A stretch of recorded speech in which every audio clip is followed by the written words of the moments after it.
Hello? Today we will talk about a story that still haunts the few who know about it. This case did not receive much publicity in the press, and most of the documents related to it remain classified as for official use only in the archives of Inyo County, California. This is a story about what can lurk in the wild, untouched corners of our planet, and how easily a person can disappear, leaving behind only one gruesome, unsolvable question. What could tear a man's arm off with such force that the bone and tendons snapped like a dry branch? And what would cause that man, bleeding profusely and in a state of profound shock, to vanish from one of the most rugged mountain landscapes in North America, leaving nothing behind? This is the story of Daniel Reeves and his last hike in the Sierra Nevada mountains in the fall of 1995. Daniel Reeves was 22 years old. He was a geology student at Berkeley, bright, physically fit, and most importantly, an experienced hiker. He wasn't a novice who got lost in the woods.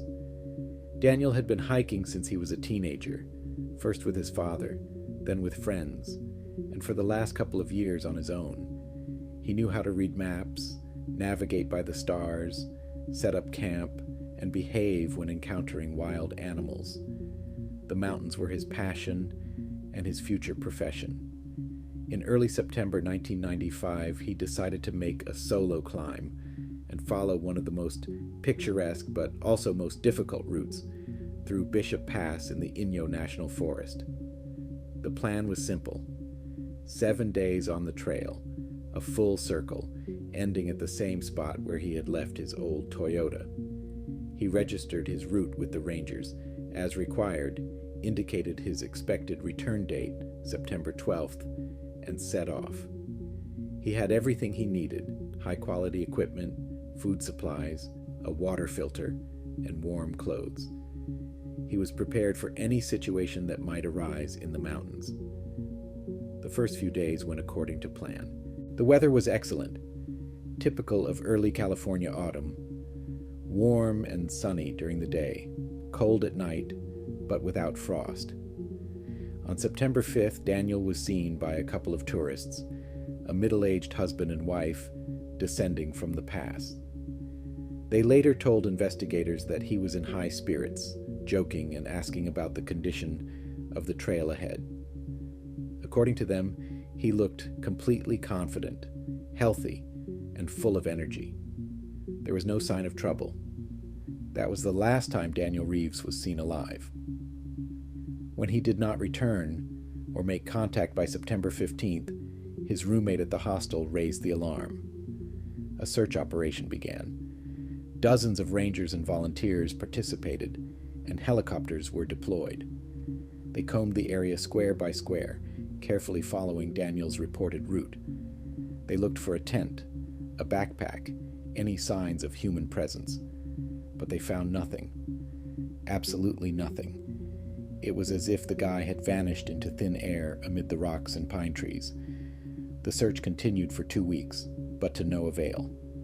Helicopters scanned every canyon and crevice from the air, but saw no sign of a tent, clothing, or a body.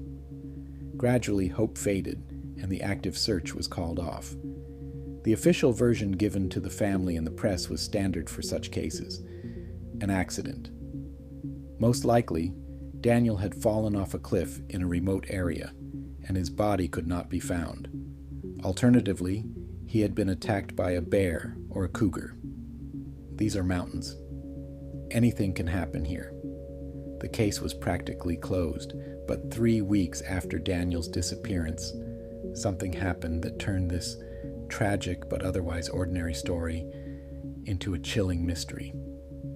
On October 8th, a local shepherd named Samuel Clark, searching for sheep that had strayed from the flock, far from the tourist trails, climbed into a rocky gorge known among locals for its bad reputation and rugged terrain.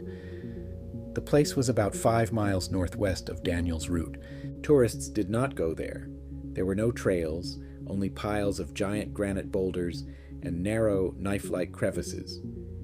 In one of these crevices, wedged between two sheer rock walls about 10 feet above the ground, Samuel noticed something bright. Coming closer, he realized it was a tourist's backpack. It was wedged so tightly that it looked as if it had been hammered there with a giant hammer. The backpack was intact, only slightly scuffed by the rocks. Samuel, an experienced man, realized that it could be the property of a missing tourist. He didn't touch anything and, marking the spot, hurried to the nearest ranger station.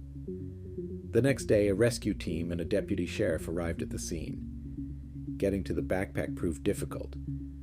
The crevice was so narrow that an adult man could barely turn around in it. One of the rescuers climbed up with difficulty. He confirmed that the backpack was stuck very tightly. But what he saw next made him stop mid-sentence and then let out a muffled curse. Next to the backpack, in the same crack, wedged between a rock and a strap, lay a human hand. It had been severed from the body just below the elbow. The skin was pale, but thanks to the cold, dry air and shade, it had not decomposed much. It took the rescuers several hours to extract the gruesome find in the backpack. When the backpack was opened, even more mysteries emerged.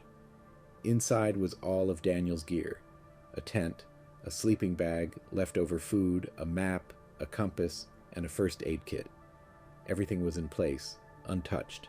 The map was on top. His planned route was circled in red marker. The place where the backpack was found was not just off the path. It was on the opposite side of where he should have been on the 5th or 6th day of his hike. Why would an experienced geologist and hiker leave the trail and go into this dangerous, impassable maze of rocks? But the central mystery was the hand. DNA testing quickly confirmed that it belonged to Daniel Reeves. The forensic expert who conducted the examination wrote in his report something that did not fit any of the versions. The hand had not been cut off with a knife or sawn off. There were no traces of tools on the bone. It had not been gnawed off by an animal either. The edges of the wound were uneven, but no traces of teeth from a predator such as a bear or cougar were found. The expert's conclusion was shocking: traumatic amputation as a result of an extremely powerful jerking or twisting force. In simple terms, the arm had been torn off with such force that the shoulder bone was broken in a spiral and the tendons and muscles were torn out. It would have taken superhuman strength to cause such damage. No known animal in the Sierra Nevada is capable of such a feat. A fall from a cliff? Theoretically possible if the arm had become stuck in a crevice and the body continued to fall. But then the rest of the body should have been found nearby. It wasn't. Rescuers and investigators with dogs combed every inch of the gorge. They looked into every crack and examined every ledge. They found nothing. No body, no other fragments, no drops of blood on the rocks, no pieces of clothing, nothing. They had a backpack full of untouched supplies and a severed arm. The rest of Daniel Reeves had disappeared without a trace. The case was at a dead end. The official investigation was suspended a few months later with the conclusion, death by unknown causes. But for those who worked on the case, the story was not over. It became a ghost, a disturbing question, with no answer. What happened to Daniel Reeves in that canyon? And what kind of creature could have torn off his arm and then dragged his body away without leaving a trace? The search for answers prompted one of the former rangers involved in the case to launch his unofficial investigation, which led him to even more bizarre and frightening discoveries. This ranger, one of those who had been at the scene where the backpack was found, was not convinced by the official version from the very beginning. He had given almost 30 years of his life to the National Park Service and knew these mountains not from maps but from thousands of miles of hiking. He had seen what bears, cougars, and the elements were capable of, and he knew that none of it fit the picture he saw in that canyon. A few years after Daniel's disappearance, he retired But the Reeves case never left him. It became an obsession, a mystery that undermined his entire understanding of the wilderness.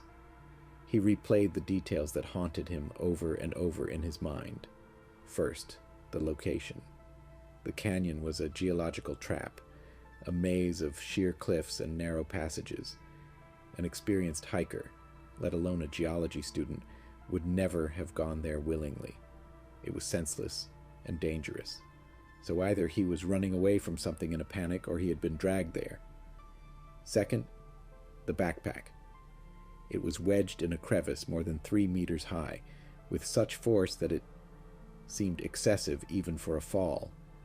But the most important thing he noticed even then at the scene was the position of the severed arm relative to the backpack strap.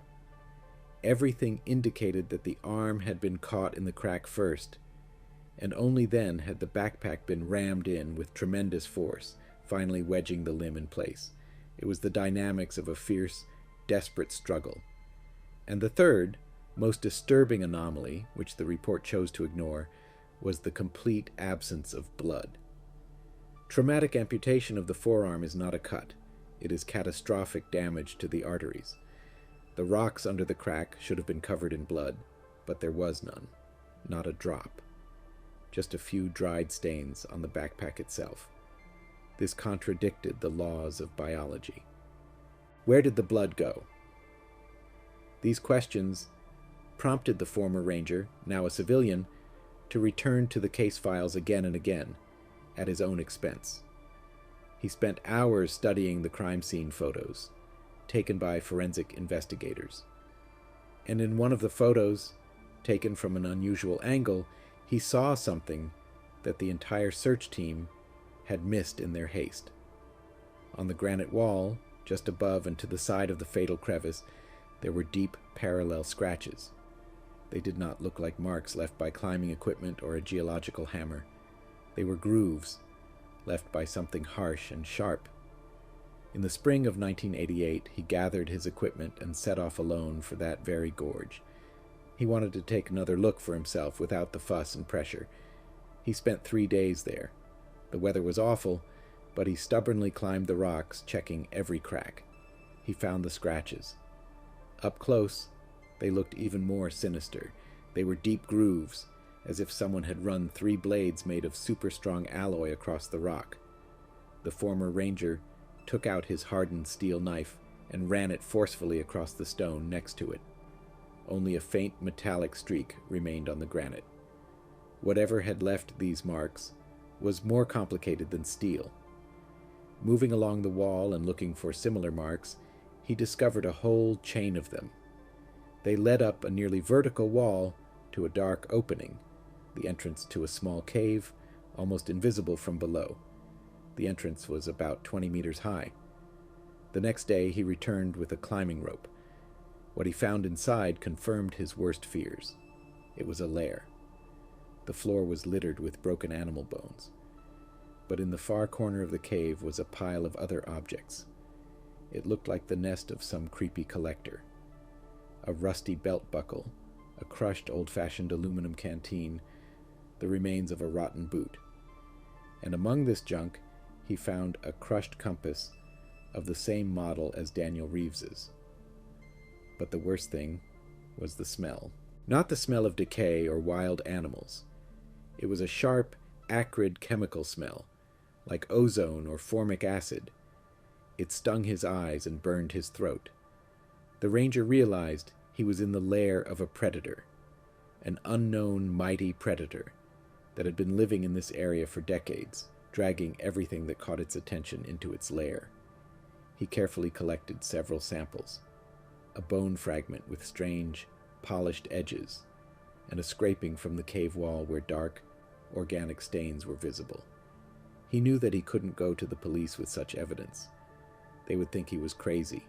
He needed a scientist, someone with a broad mind, who wouldn't dismiss something that didn't fit into the textbooks. Through old acquaintances, he got in touch with a biologist at a California university. She was a woman, a specialist in evolutionary adaptation, known for her bold, and unconventional theories. The meeting took place in her laboratory. The former ranger silently laid out the photographs in containers with samples on the table. The scientist studied them long and carefully, and her initial skepticism quickly gave way to intense interest. She commented briefly on the analysis of the scratches in the photos. No known biological substance is capable of this. Keratin, which claws are made of, is too soft. To scratch granite like this, these claws must be reinforced with crystalline minerals.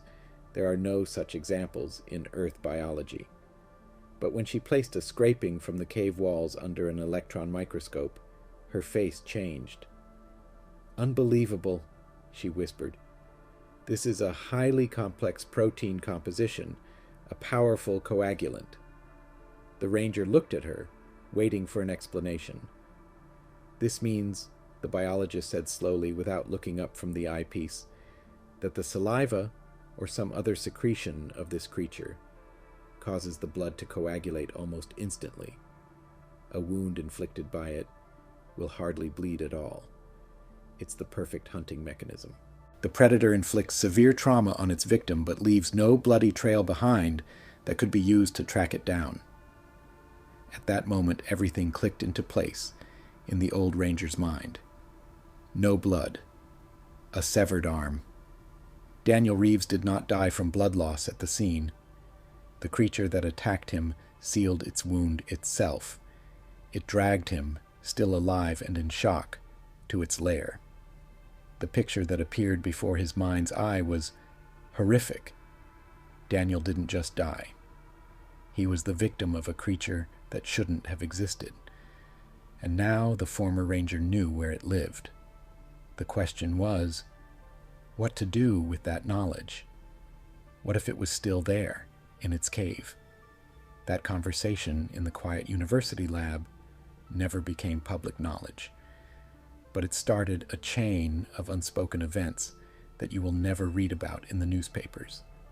A peaceful and secret operation that had far more serious goals than simply investigating the disappearance of a tourist. The information obtained from the biologist changed everything. Now it was no longer just a case of a missing tourist. It became a matter of a potential biological threat that no one was supposed to know about. Realizing the seriousness of the situation, the former ranger and scientist passed their findings through unofficial channels to the level where such problems are dealt with quietly and without publicity. The response was immediate, but it was quiet and almost imperceptible. There were no loud statements or large-scale operations. Instead, in the late fall of that same year, 1988, a small group, disguised as a geological exploration party, was sent to the gorge area. The official story was that they were searching for rare mineral deposits. The group consisted of only 5 people. The leader was a field biologist with a military background. With him were a geologist, who was also a demolition expert, and 2 security officers, quiet, remarkably composed men whose equipment differed significantly from standard army gear. The 5th member of the group, their guide, was the former ranger. They needed him. He was the only person who knew the exact location of the lair. The group set out at dawn. They carried heavy equipment, portable seismic sensors, acoustic detectors, a thermal imager, and special weapons. Large caliber rifles with armor-piercing incendiary rounds. It was clear that they were preparing to encounter something capable of withstanding a standard bullet. It took 2 days to approach the gorge and set up a base camp at the foot of the cliff. The atmosphere was tense. No one spoke unless necessary. People acted like a well-oiled machine. On the 3rd day, they began their ascent to the cave. The ranger led them along a route he already knew. When they reached the ledge in front of the entrance, the team leader gestured for them to stop. He took out a thermal imager and scanned the dark opening for several minutes. "Nothing," he whispered. "The wall's temperature. Either there's no one there, or it's cold-blooded. Then he turned on an acoustic detector. After a few seconds, he froze, listening to something in his headphones. He silently handed them to the ranger. The latter heard a faint, low-frequency, rhythmic hum. It was barely audible against the background noise of the wind, but it was there. It was as if some huge, living heart was beating deep inside the rock. 2 fighters entered first, illuminating the space with narrow beams from powerful flashlights. The smell inside was as acrid as it had been last time. They moved slowly and cautiously. In the far corner of the cave, they found what they were looking for. Among the pile of junk and bones lay the remains of a human being, more precisely what was left of him. A few large bones, gnawed and broken, and part of a skull. Nearby, in a layer of dust and dirt, the face of an electronic watch glinted dimly. That was all that remained of Daniel Reeves. While the biologist quickly collected samples, and the ranger stared at the remains with a frozen face, one of the fighters pointed his flashlight upward. "Movement," he said briefly. Everyone froze and raised their heads. There was something on the ceiling of the cave, in the deep shadows. It didn't reflect the light. It was part rock, part darkness. Then it moved. Silently, like a spider, it detached itself from the ceiling and slid down the wall. It didn't look like any animal. Its body was long and thin, covered with something like a segmented gray-black shell that blended perfectly with the granite. It moved on 4 long, multi-jointed limbs that ended in those same claws. In the light of the lanterns, they glinted with a dull metallic sheen. There was no head as such, only a thickening on the front of the body where 2 small, deep-set eyes glowed, reflecting the light as red dots. It did not growl. It made quiet, clicking sounds, like the crackling of stones. The creature moved with an unnatural, jerky speed. Before anyone could react, it jumped. The jump was silent and incredibly long. It did not aim for the throat or chest. It hit one of the fighters in the shoulder. The blow was so powerful that it threw the 100-kilogram man, along with his equipment, against the cave wall. There was a dull crunch of breaking bones. The second fighter opened fire. The roar of gunfire in the confined space was deafening. The bullets carved sparks out of the creature's armor, leaving only light scratches, but not penetrating it. The beast darted to the side, hiding in the shadows. Everything turned into chaos. Flashes of gunfire, flashing beams of light, and clicking sounds coming from the darkness. The biologist shouted something into his radio. The geologist frantically took explosive charges out of his backpack. The ranger, instinctively pressing himself against the wall, tried to aim at the creature, but it moved too quickly, appearing and disappearing in the darkness. Then the second fighter screamed, a short, broken cry. The creature lunged at him, pinning him to the floor. At that moment, the team leader grabbed a special grenade from his pack, pulled the pin, and threw it into the darkness. The explosion was not loud, but blindingly bright. A flash of white phosphorus momentarily flooded the entire cave with light, and a piercing, high-pitched screech rang out. The creature, engulfed in flames, darted into a narrow vertical passage deep inside the cave and disappeared. "Let's go! Now!" shouted the leader. The geologist was already setting the detonators. They picked up the wounded man, who was unconscious, and dragged him out of the cave. They had to leave the second body behind. A minute later, they were already climbing down the rope. When the last of them touched the ground, the geologist pressed the button. There was a dull, hollow rumble.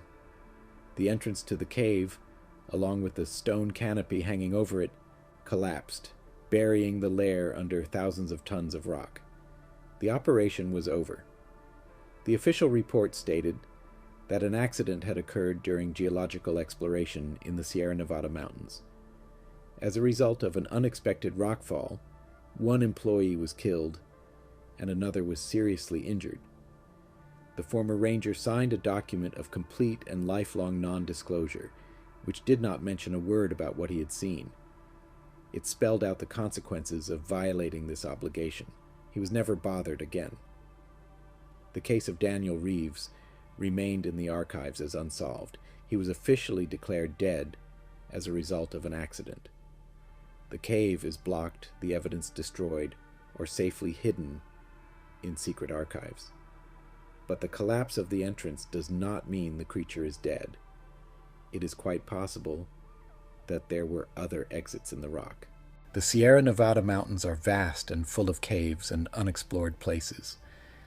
This story is a reminder that sometimes the scariest thing is not that we cannot find the answer, but that someone else has already found it and done everything to ensure that we never find out. And somewhere out there, in the cold silence of the rocks, something that should not exist may still be alive, and it is hungry.